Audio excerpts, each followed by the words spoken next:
দেখেন বিষয় হলো সরকারের এই এক বছর আমি আমরা বলছি কিন্তু হোক 12-13 হোক বা যে কোনো ওয়ার্ডে হোক আমরা দেখবো প্রায়োরিটি বেসে আমরা কাজ করবো যে এই কাজটা করতে হবে। আপনারা আজকে আমাদের ডাকে সাড়া দিয়ে এসছেন, আমি প্রথমেই আপনাদেরকে স্বাগত জানাই, অভিনন্দন জানাই।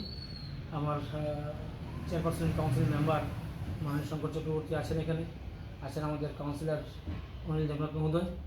তো আপনারা জানেন ইতিমধ্যে আমাদের প্রায় 1 বছর হতে হচ্ছে আমাদের বোর্ড, নতুন বোর্ড হওয়ার পর আমরা একটা 1 বছরের যে কার্যকাল আমাদের এই কার্যকালের রিপোর্ট ইতিমধ্যেই আমরা পেশ করব, রিপোর্ট কার্ড আমরা পেশ করব এবং আমবাসার বিভিন্ন ধরনের যে 25-30 বছরের যে 50 বছরের যে বিভিন্ন সমস্যা আছে সেই সমস্যা, বিশেষ করে আমবাসা বাজারে ড্রেনের সমস্যার সমাধানের জন্য আমরা কাজ ইতিমধ্যেই প্রায় 80% 90% কাজ শেষ হয়ে গেছে এবং আজকেও আমাদের সন্ধ্যাবেলায় বিকালবেলায় আমাদের শান্তিপাড়া অর্থাৎ 4 নম্বর ওয়ার্ডের যে একটা বিরাট সমস্যা জলের, ড্রেন বৃষ্টি আসলেই প্রতি ঘরে জল যায় এবং জলমগ্ন হয়ে যায় প্রতি ঘরেই।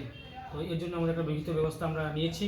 ইতিমধ্যে একটা স্যাংশন এসেছে ড্রেনের কাজ, 3 কোটি 78 লক্ষ টাকার স্যাংশন এসেছে, সেটা আজকে থেকে কাজ শুরু হয়ে গেছে। এছাড়াও টিআরডিসির এলাকার বিভিন্ন মাটি, তারপরে জল এগুলি এসে আমবাসা বাজার একটা বন্যার মতো হয়ে যায়, নদীর আকার ধারণ করে। এর ব্যবস্থা করার জন্য আমরা একটা অল্টারনেটিভ একটা ড্রেন, টিআরডিসিতে একটা ড্রেন প্রায় 4.5 কোটি টাকার ড্রেন আমরা স্যাংশন করেছি। এই কাজটাও আমরা ইতিমধ্যেই আমরা শুরু করব। এছাড়াও আমবাসা পৌর পরিষদ হওয়ার পর আমরা প্রায় 2 কোটি 59 লক্ষ টাকার কাজ আমরা বিভিন্ন ডেভেলপমেন্ট ওয়ার্ডে 15টা ওয়ার্ডে আমরা কাজ করতে পেরেছি। আপনারা জানেন, আপনারা দেখেছেন, পত্রপত্রিকা আপনারা ফেস করেছেন।